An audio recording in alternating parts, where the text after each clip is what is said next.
Hello, Gardening with Soule in the land of Soule.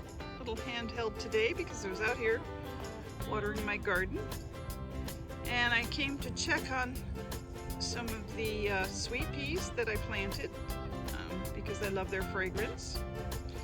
And I guess it goes for sweet peas and many other plants.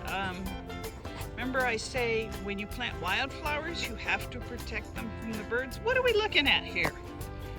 We are looking at little holes in my pot. And those little holes are where the sweet peas were coming up.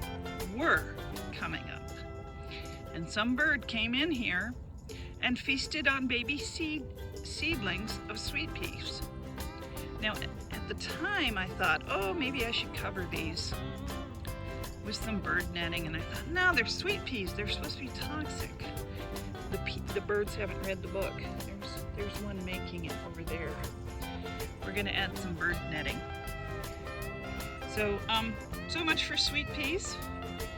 Protect from critters, because the birds will just fly right in and deprive you of your flowers. Thanks for watching Gardening with Soule.